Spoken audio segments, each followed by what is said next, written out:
सच्चाई सच छुपने नहीं देंगे। आदाब, मैं हूं हाफिज गुलाम सरवर और आप देख रहे हैं देश की सच्चाई। देश में राजनीति पल पल बदलती चली जा रही है।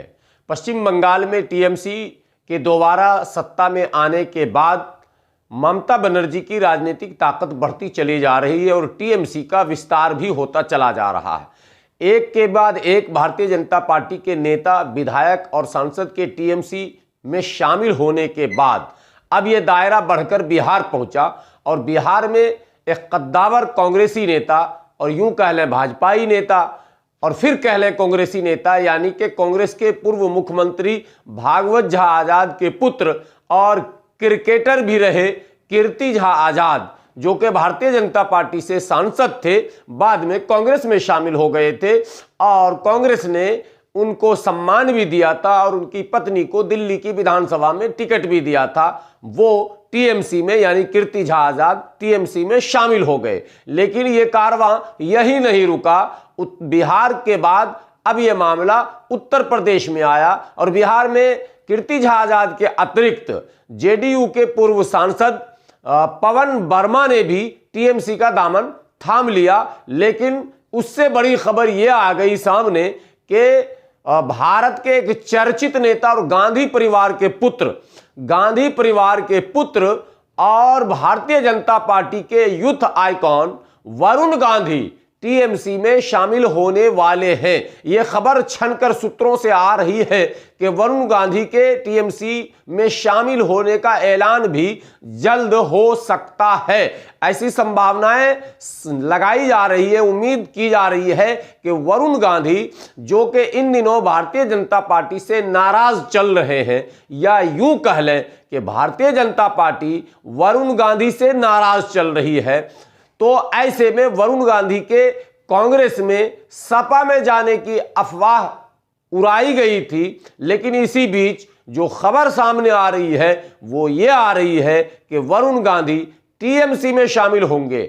और अगर ये खबर सच्ची है और अगर इस पर मोहर लग जाती है तो ये कहा जा सकता है कि टीएमसी बड़ी तेजी से पूरे भारत में अपने संगठन का विस्तार करने में सफल हो रही है। दरअसल 2024 के प्रधानमंत्री चेहरे पर बहस भी देश में छिड़ी हुई है कि आखिर आने वाले दिनों में 2024 में भारत का नेतृत्व या फिर प्रधानमंत्री नरेंद्र मोदी का विकल्प किसको बनाया जाएगा। कांग्रेस के राहुल गांधी और प्रियंका गांधी पर भारत की आम मतदाता दांव लगाने को तैयार नहीं है। ऐसे में एक नए चेहरे की तलाश लगातार जारी थी।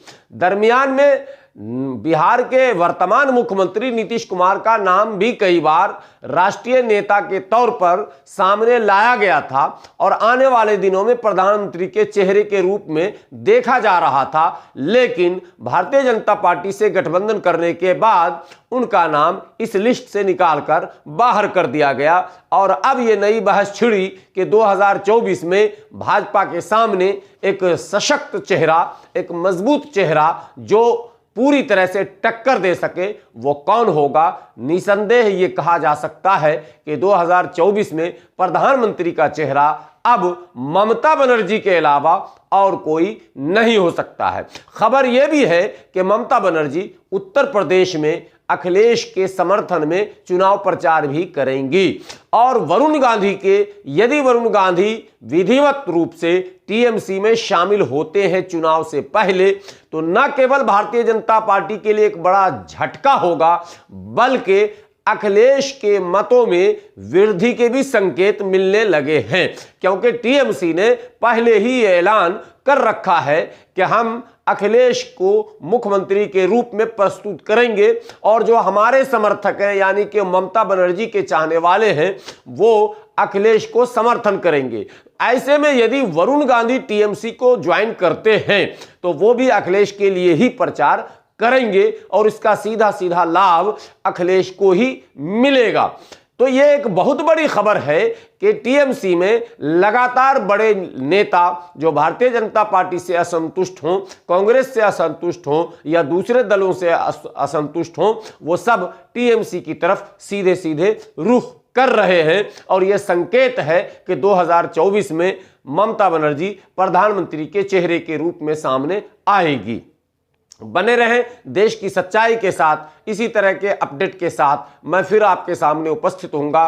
एक विनती, एक गुजारिश, एक अपील कि यदि अब तक आपने देश की सच्चाई चैनल को सब्सक्राइब नहीं किया है तो प्लीज सब्सक्राइब कर लें। वीडियो अगर बेहतर लगे तो शेयर जरूर करें, लाइक कमेंट जरूर करें और यदि फेसबुक पर देख रहे हैं तो पेज को फॉलो करें और लाइक करें।